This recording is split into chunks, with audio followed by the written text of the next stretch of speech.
j'aimerais tout de même rappeler, pour ce débat, que Averroès, au XIIe ou XIIIe siècle, a écrit un livre qui s'appelle Discours décisif.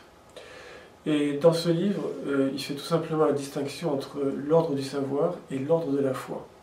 Bon. Sur le plan intellectuel, mais aussi sur le plan éthique, et donc sur le plan politique.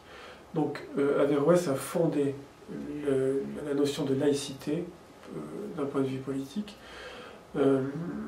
Donc il a donné le droit de cité à la philosophie. Il faut quand même que les musulmans comprennent qu'ils ne doivent pas se sentir étrangers à la laïcité, puisqu'elle vient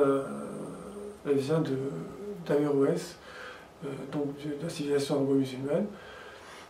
Ensuite, cette innovation philosophique a été reprise par Spinoza dans son traité théologico-politique. Et dans ce traité, Spinoza nous dit que la laïcité est nécessaire non seulement pour la liberté civile et intellectuelle, mais aussi pour la piété et pour la paix de l'État. Voilà. Donc il s'inscrit en droite ligne sur la pensée d'Averroès, la pensée politique d'Averroès. Donc voilà la laïcité donc, dans la lignée d'Averroès. Donc c'est une laïcité qui ne détruit pas la religion, c'est pas ça le but. Donc c'est simplement une laïcité qui permet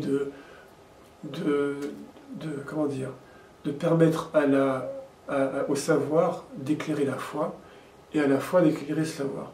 Donc on distingue les deux pour qu'il y ait cet échange mutuel. Donc c'est absolument pas une opposition entre la foi et le savoir. C'est simplement une manière de distinguer ces deux ordres, deux registres, pour mieux guider l'esprit et pour mieux éclairer le cœur vers la foi. Donc la laïcité bien comprise a été fondée par Averroès. Les musulmans doivent quand même le savoir. Et donc ce débat qui consiste à dire que l'islam n'est pas compatible avec la laïcité. Alors certes, la laïcité d'aujourd'hui n'est pas celle d'Averroès ou même celle de Spinoza, mais il faut quand même rappeler l'histoire. Sans Averroès, c'est ce que nous rappelle Ernest Renan dans son livre, Averroès et l'avéroïsme. Sans Averroès, il n'y aurait pas eu les avéroïstes en Italie, il n'y aurait pas non plus eu les alexandristes, et il n'y aurait pas eu la querelle entre les alexandristes et les avéroïstes, et c'est cette querelle-là qui a initié la Renaissance italienne, en tout cas du point de vue philosophique. Hein. Donc déjà 13e, 14e siècle, donc il y a eu cette évolution en Italie. Donc Averroès est donc un produit, si je puis dire, de la civilisation arabo-musulmane. Donc c'est un petit peu ahurissant de dire que l'islam n'est pas compatible avec la laïcité. Alors, il faut ajouter qu'à l'époque d'Averroès, donc les Almohades sont arrivés donc en Andalousie, 12e, 13e siècle. Et quand ils sont arrivés, donc c'était des tribus d'origine berbère du Maghreb. Donc ils sont arrivés en Andalousie, ils ont installé leur pouvoir, et l'une des premières choses qu'ils aient faites, c'est d'interdire les livres d'Averroès et de les brûler en place publique. Voilà. Donc ça c'est des faits historiques, tout le monde peut les vérifier.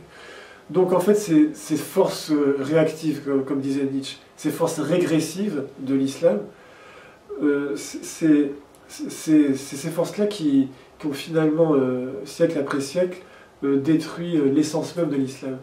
Et finalement, ces Almohades, quand on comprend bien leur idéologie, eh bien, ils ont des héritiers aujourd'hui. Et ces héritiers idéologiques, c'est les Wahhabites.